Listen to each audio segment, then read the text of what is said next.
الحمد لله نحمده ونستعينه ونستغفره ونؤمن به ونتوكل عليه ونعوذ بالله من شرور أنفسنا ومن سيئات أعمالنا من يهده الله فلا مضل له ومن يضلله فلا هادي له ونشهد أن لا إله إلا الله وحده لا شريك له ونشهد أن سيدنا ومولانا محمدا عبده ورسوله صلی اللہ تعالی علیہ وعلى آلہ وأصحابہ وبارک وسلم تسلیما کثیرا اما بعد فاعوذ باللہ من الشیطان الرجیم بسم اللہ الرحمن الرحیم ربنا انی اسکنت من ذریتی بواد غیر ذی زرع عند بیتک المحرم ربنا لیقیموا الصلاة فاجعل أفئدة من الناس تهوی الیہم وارزقهم من الثمرات لعلهم يشكرون وقال تعالى ربنا وبعث فيهم رسولا منهم يتلو عليهم آياتك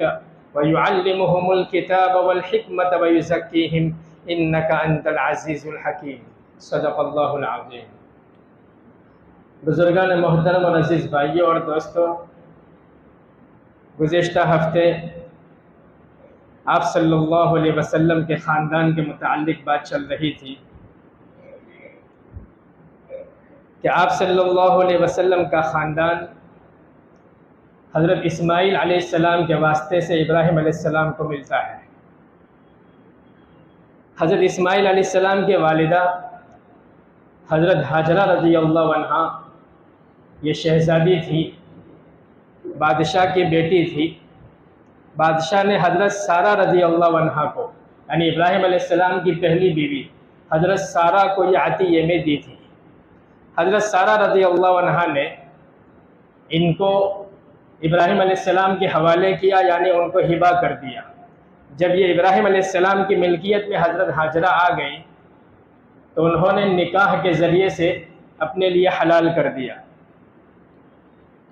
ابراہیم علیہ السلام کو اب تک کوئی اولاد نہیں تھی، پہلی بیوی حضرت سارہ سے بھی۔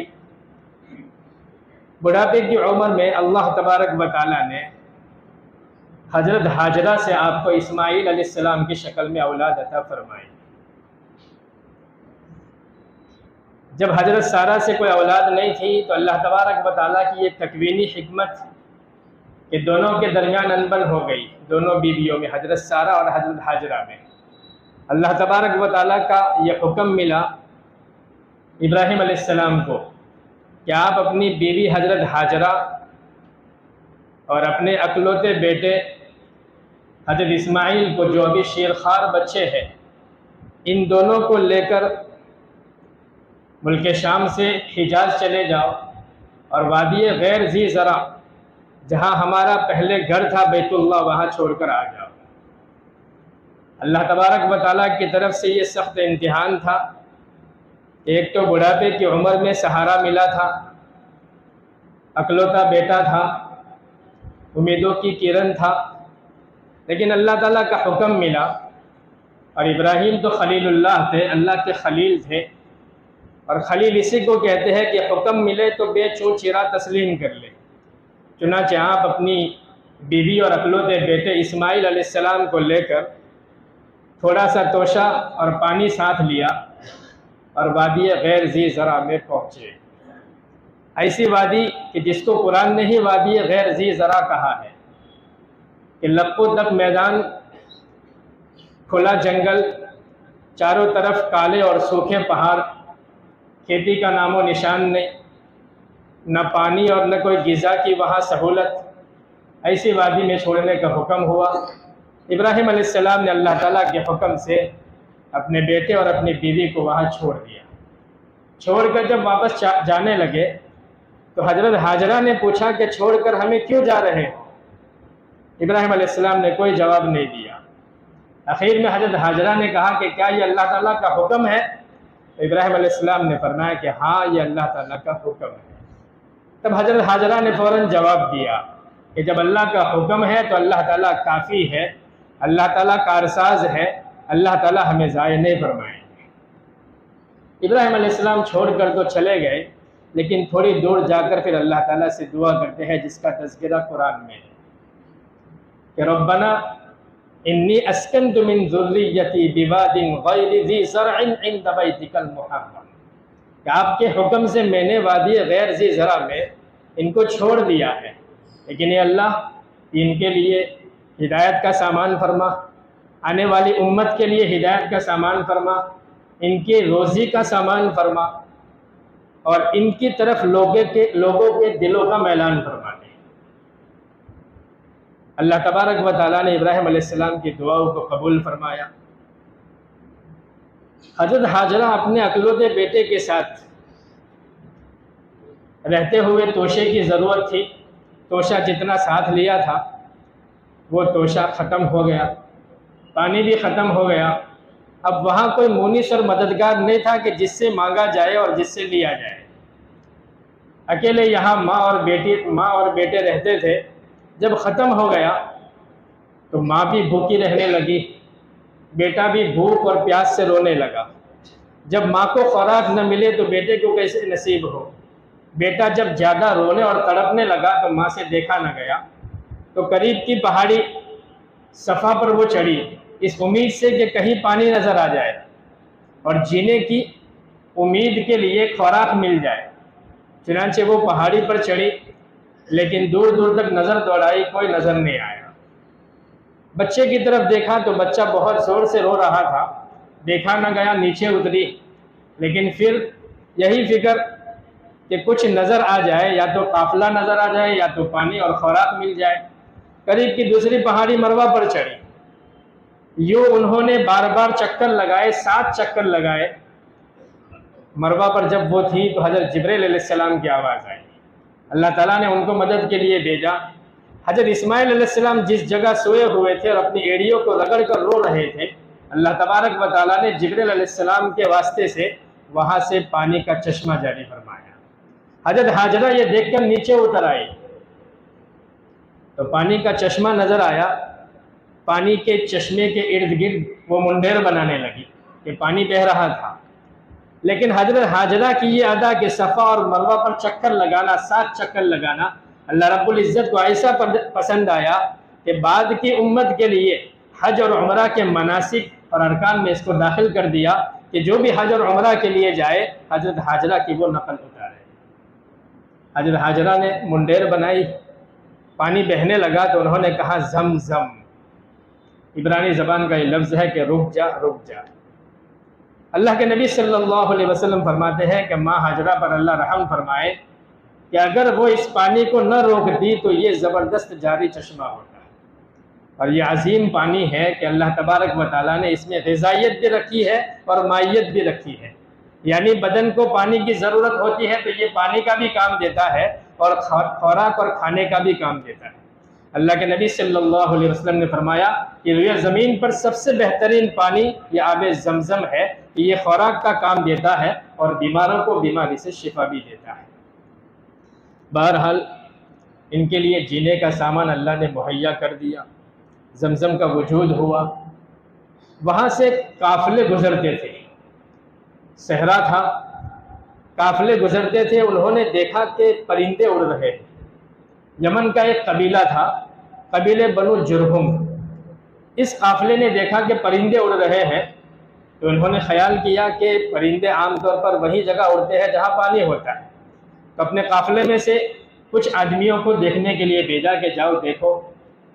تو کچھ لوگ آئے تو وہاں ایک عورت کو یعنی حضرت ہاجرہ کو بیٹھے ہوئے پایا، تو ان سے اجازت مانگی کہ ہم یہاں قیام کر سکتے ہیں۔ حضرت ہاجرہ نے فرمایا کہ ہاں قیام کر سکتے ہیں، اس کی منظوری ہے، لیکن پانی پر حق ہمارا ہوگا۔ جب اجازت ملی تو قافلہ والے آ کر بنی جرہوم کے لوگ وہاں رہنے لگے۔ حضرت اسماعیل علیہ السلام اب بڑے ہونے لگے، اس عمر کو پہنچے کہ باپ کے ساتھ دوڑ دھوپ کر سکے۔ باپ گاہے گاہے اپنے بیٹے کی خبرگیری کے لیے وہاں آتے تھے۔ جب تھوڑی عمر بڑی ہوئی اسماعیل علیہ السلام کی تو اللہ تبارک و تعالیٰ نے ابراہیم علیہ السلام کا دوسرا امتحان لینا چاہا، اور یہ بھی زبردست امتحان تھا کہ بڑھاپے کی امید یہ تھی، بڑھاپے کا سہارا تھا، اور بڑی امیدوں کے بعد اللہ تبارک و تعالیٰ نے یہ بیٹا عطا فرمایا تھا۔ اللہ تبارک و تعالیٰ نے ابراہیم علیہ السلام کو خواب کے ذریعے سے حکم دیا کہ 7ویں ذی الحجہ کو ابراہیم علیہ السلام نے خواب دیکھا کہ اپنے بیٹے کو وہ ذبح کر رہے ہیں۔ پہلے دن تعبیر کچھ سمجھ میں نہیں آئی، لیکن انبیاء کا جو خواب ہوتا ہے وہ ہماری طرح محض خیالات نہیں ہوتے، انبیاء کا خواب مبنی پر حقیقت ہوتا ہے۔ دوسرے دن 8ویں ذی الحجہ کو یعنی رات کو انہوں نے یہی خواب دیکھا تو ذرا تردد ہوا کہ جو دیکھ رہا ہو وہی تعبیر اس کی ہوگی۔ تیسرے دن پھر خواب دیکھا تو یقین ہو گیا کہ رب ابراہیم اکلوتے سہارے کی قربانی چاہتے ہیں، چنانچہ اپنے بیٹے سے اس کا ذکر کیا کہ یا بنی انی اری فی المنام انی اذبحک فانظر ماذا تری، کہ میرے بیٹے میں خواب میں دیکھ رہا ہوں کہ تجھے ذبح کر رہا ہوں۔ بیٹے سے پوچھنے کا مقصد یہ کہ بیٹا راضی سے تیار ہوتا ہے یا پھر زبردستی یہ کام لینا پڑے گا، لیکن بیٹا بھی خلیل اللہ کا بیٹا تھا، آگے چل کر ذبیح اللہ بننے والا تھا۔ جیسے ہی باپ کی طرف سے یہ حکم سنا فوراً بیٹے نے بے چوٹ چرا یہ کہہ دیا یا ابت افعل ما تؤمر، یہ میرے ابا جان آپ کو جو حکم دیا گیا ہے اس کو کر گزریے، آپ مجھے تکلف کرنے والوں میں نہیں پائیں گے بلکہ آپ مجھے صبر کرنے والوں میں پائیں گے، آپ اس کو کر گزریے۔ الغرض جب بیٹے کی طرف سے بھی رضامندی ہوئی تو ابراہیم علیہ السلام بیٹے کو لے کر ذبح گاہ کی طرف چلے۔ جو اللہ تعالیٰ کو منظور تھا کہ بیٹے کو قربانی کے لیے پیش کیا جائے، ابراہیم علیہ السلام نے چھری چلائی، لیکن اللہ کے یہاں اس کی صرف نقل منظور تھی۔ اللہ تبارک و تعالیٰ نے ابراہیم علیہ السلام کی قربانی کو قبول کر لیا اور بیٹے کے بدلے میں اللہ تعالیٰ نے فدیے میں مینڈا بھیجا اور مینڈے کی قربانی ہو گئی۔ اسی کو اللہ تبارک و تعالیٰ سورہ صافات میں فرماتے ہیں کہ قَدْ صَدَّقْتَ الرُّؤْيَا إِنَّا كَذَلِكَ نَجْزِي الْمُحْسِنِينَ، ابراہیم آپ نے تو خواب کو سچ کر دکھلایا، جو آپ کو حکم ہوا تھا آپ نے اس کو پورا کر دیا۔ وَفَدَيْنَاهُ بِذِبْحٍ عَظِيمٍ، بدلے میں ہم نے مینڈے کی عظیم قربانی کو منظور کر لیا۔ اور آپ کی یہ ادا اللہ تعالیٰ کو ایسی پسند آئی کہ اللہ تبارک و تعالیٰ نے رہتی دنیا کر ابراہیمی یادگار کو سنت کے طور پر جو صاحب نصاب ہیں ان کو واجب قرار دیا کہ قربانی کے دنوں میں اللہ تبارک و تعالیٰ امت سے جانور کی قربانی چاہتے ہیں۔ تو ماں ہاجرہ کی قربانی پسند آئی تو سعی کو حج اور عمرہ کے ارکان اور اس کے مناسک میں داخل کر دیا، اور باپ اور بیٹے کی یہ عادہ پسند آئی تو امت کے لیے قربانی کے دنوں میں ذبح کو یہ واجب قرار دیا۔ اس کے بعد یہ واقعہ پیش آیا کہ اسماعیل علیہ السلام قبیلے بنو جرہم کے ساتھ رہتے تھے، پینے کے لیے زمزم موجود تھا، وہ خوراک کا بھی کام دیتا تھا، لیکن شکار کے لیے کبھی کبھی جنگل چلے جاتے تھے۔ جب وہ جوان ہو گئے، جوانی کی عمر میں داخل ہوئے تو قبیلے بنی جرہم کی ایک لڑکی سے آپ کی شادی ہوئی۔ ابراہیم علیہ السلام گاہے گاہے اولاد کی خبرگیری کے لیے آتے تھے۔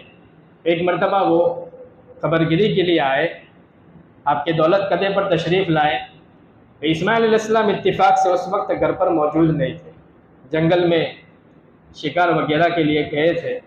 آپ کی اہلیہ گھر پر تھی تو ان سے حال چال پوچھا کہ کیسا چل رہا ہے، تو ان کی اہلیہ نے گزر بسر کی تنگی کی شکایت کی۔ ابراہیم علیہ السلام نے اسماعیل علیہ السلام کے نام سلام کہلوایا اور ان سے کہا کہ جب وہ آئے تو ان سے کہہ دینا کہ اپنے گھر کی چوکھٹ بدل دے۔ اسماعیل علیہ السلام جب آئے، آپ نے کچھ آثار دیکھے تو بیوی سے کہا کہ کوئی آیا تھا، تو بیوی نے کہا کہ ہاں ایسی ایسی صفت کے ایک بوڑھے آدمی آئے تھے، آپ کو سلام کہا ہے اور یہ کہا ہے کہ اپنی گھر کی چوکھٹ کو بدل دے۔ اسماعیل علیہ السلام نے فرمایا کہ وہ میرے والد محترم تھے اور مجھے یہ کہہ کر گئے ہیں کہ گھر کی چوکھٹ بدل دے، اس سے مراد یہ ہے کہ میں اپنی بیوی کو طلاق دے دوں، لہذا آپ نے اپنی بیوی کو طلاق دے دیا۔ پھر آپ کی دوسری شادی ہوتی ہے اسی قبیلے کی، قبیلے بنو جرہم کا ایک سردار تھا جس کا نام آتا ہے مزاز بن عمر، اس کی بیٹی تھی سیدہ، اس سے آپ کی دوسری شادی ہوتی ہے۔ کچھ دنوں کے بعد آپ دوسری بار تشریف لائے ابراہیم علیہ السلام، اور اس وقت بھی اتفاق سے اسماعیل علیہ السلام گھر پر نہیں تھے، جنگل گئے ہوئے تھے۔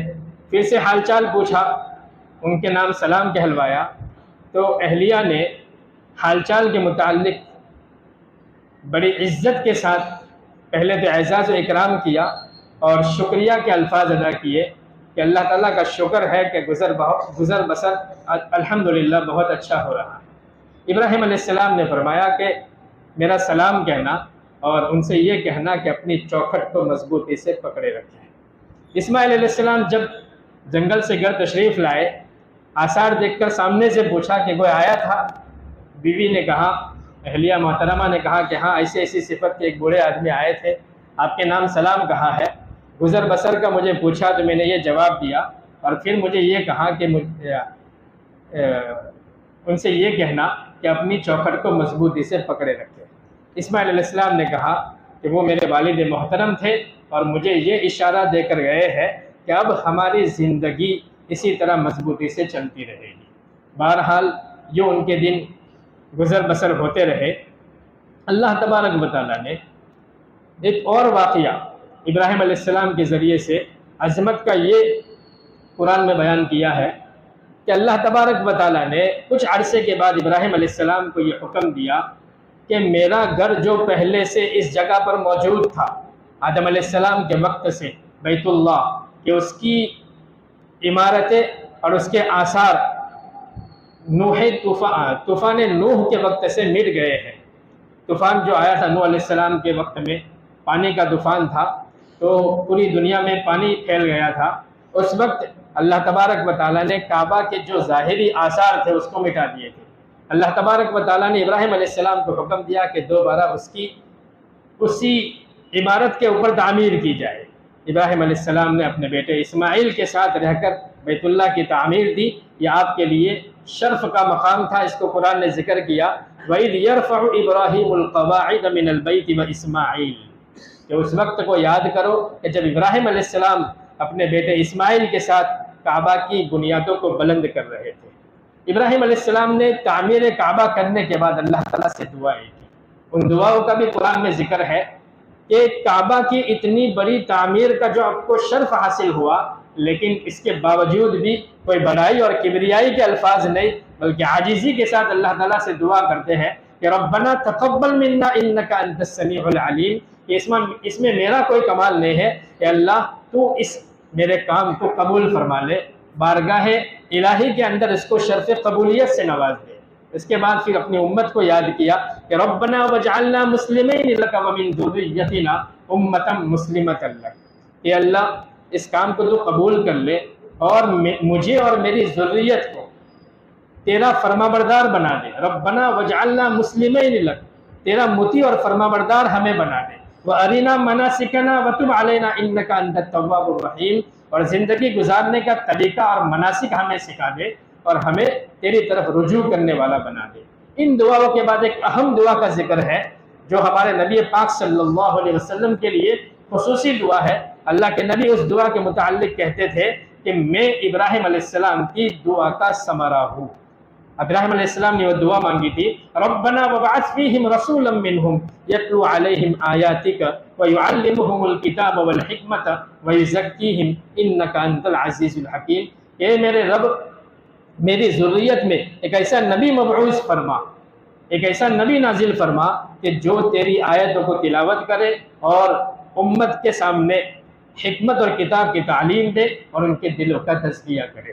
اللہ کے نبی صلی اللہ علیہ وسلم فرماتے تھے کہ ابراہیم علیہ السلام کی اس دعا کی تکمیل کا ذریعہ میں بنا ہوں، کہ اللہ تبارک و تعالیٰ نے ابراہیم علیہ السلام کے سلسلے نسب میں اسماعیل علیہ السلام کے واسطے سے اللہ کے نبی حضرت محمد الرسول اللہ صلی اللہ علیہ وسلم کو مبعوث فرمایا۔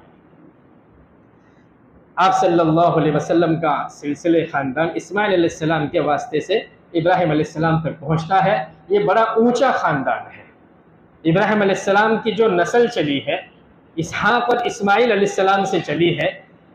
آپ کے بڑے بیٹے اسماعیل علیہ السلام اور ان کے سلسلے نسب میں اور انبیاء نہیں ہیں، لیکن آخری نبی محمد الرسول اللہ صلی اللہ علیہ وسلم جو سید المرسلین ہے اور تمام نبیوں کے کمالات کے جامع ہیں۔ جتنے بھی انبیاء نازل ہوئے ہیں ان تمام انبیاء میں جتنے کمالات تھے وہ سارے کمالات آپ میں پائے جاتے تھے۔ تو یہ سلسلہ اسماعیل کو یہ شرف حاصل ہوا کہ آخری نبی سلسلہ اسماعیل کے اندر مبعوث ہوئے۔ آپ کے جو دوسرے بیٹے تھے حضرت سارہ سے وہ پیدا ہوئے تھے۔ اسماعیل علیہ السلام کے 13 یا 15 سال کے بعد ان کی ولادت ہوئی تھی۔ اسحاق علیہ السلام، ان کے بیٹے یعقوب، یعقوب کے بیٹے یوسف، یوسف کے پھر 11 بھائی تھے، اور ان کے اندر سینکڑوں انبیاء مبعوث ہوئے۔ تو کثرت انبیاء کا شرف یہ اسحاق علیہ السلام کو ملا۔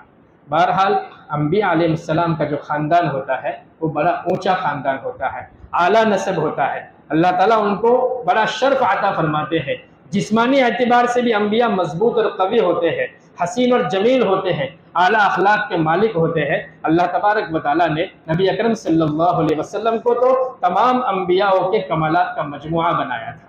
آپ صلی اللہ علیہ وسلم کا خاندان حضرت ابراہیم علیہ السلام تک کتنے واسطوں سے ملتا ہے کہ آپ صلی اللہ علیہ وسلم کے والد محترم کا نام عبداللہ تھا، آپ کے دادا کا نام عبد المطلب کے والد کا نام ہاشم کے والد کا نام عبد مناف کے والد کا نام قصی کے والد کا نام کلاب تھا۔ آپ کا خاندان جو ہے والد کی طرف سے بھی اور والدہ کی طرف سے بھی دونوں سلسلے حضرت اسماعیل علیہ السلام سے ملتے ہیں، کہ آپ کی والدہ آمینہ اور آپ کے نانا کا نام وہب تھا، وہب کے والد کا نام عبد مناف تھا، عبد مناف کے والد کا نام زہرہ اور زہرہ کے والد کا نام کلاب تھا۔ کلاب پر جا کر دونوں سلسلے مل جاتے ہیں تو ددیالی اور ننیالی دونوں سلسلہ اسماعیل علیہ السلام تک جاتا ہے۔ کلاب سے 12 سلسلوں کے بعد عدنان آتے ہیں، اور عدنان سے پھر 40 سلسلوں کے بعد حضرت اسماعیل علیہ السلام کا واسطہ ہے۔ تو گویا ابراہیم علیہ السلام سے لے کر نبی پاک صلی اللہ علیہ وسلم تک تقریباً 60 یا 65 پیڑیاں ہیں جو سلسلے نسب میں اعلیٰ نسب کے مالک ہیں۔ آپ قریشی خاندان سے تعلق رکھتے تھے، قریشی انشاءاللہ آئندہ آپ کے بچپن کو ذکر کیا جائے گا۔ اللہ تبارک و تعالی ہمیں ان باتوں سے فائدہ اٹھانے کی توفیق عطا فرمائے۔